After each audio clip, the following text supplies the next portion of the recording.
at the root of all the turnovers that you guys had?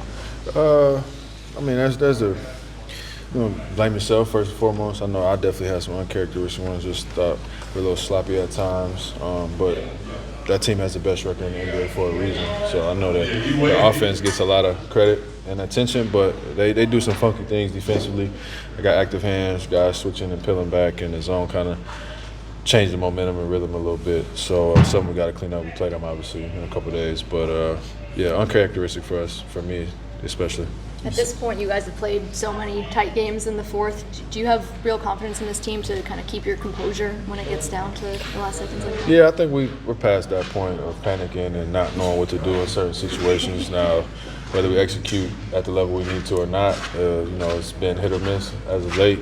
So we definitely mixed up some things and kind of didn't execute perfectly. But you just got to find ways to win. It's a long season, a lot of ups and downs throughout games and weeks and months, and we'll take this one and move on to the next. Piggybacking off of what you just said to Danielle about kind of growing in that area of poise, how have you seen your team grow in that area of not panicking and being able to stay neutral?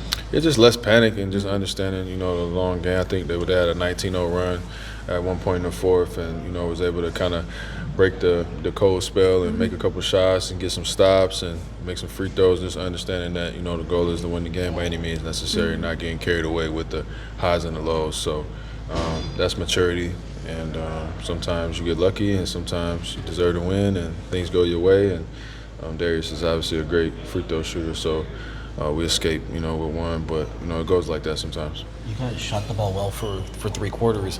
When you're doing that, does that maybe you get comfortable and maybe you start to lose focus with some of the other things that have kind of made you the team that you've been? I don't think so. I mean, we definitely talked about our defense slipping over the last couple of weeks, but again, there's different flows and rhythms and ups and downs throughout the season. So we got to tighten up some things defensively. I thought other than the first quarter, it was pretty good. But yeah, we're shooting the ball well. I think when they finished with 108 points.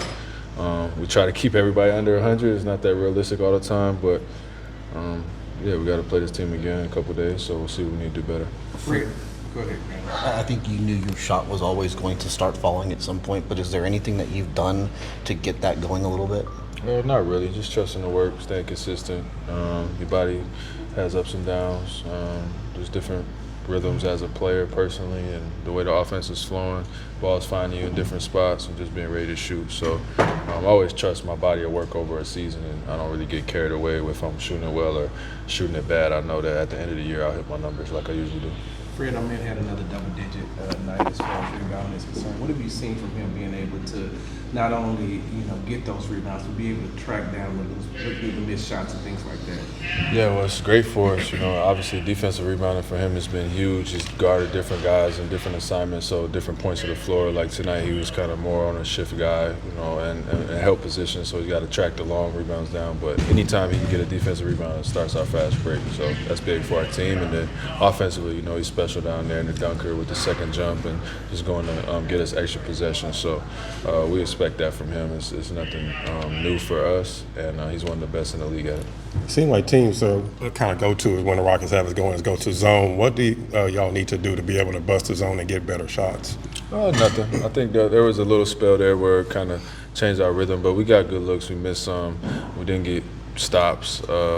Again, we have stuff that we could go to and execute a little bit better, but I don't think the zone has been an issue for us all year. We've been able to create good looks and score against it, and we take that as a sign of respect, when teams go zone against us. So we can execute a little bit better, make some shots, but we know what we got to do. Tari told us what he said to Garland at the free throw line. You want to let us know what you said to him to help him miss those 2 free throws at the end of the game? I didn't say nothing. I ain't had nothing to do with that. Thank you, guys.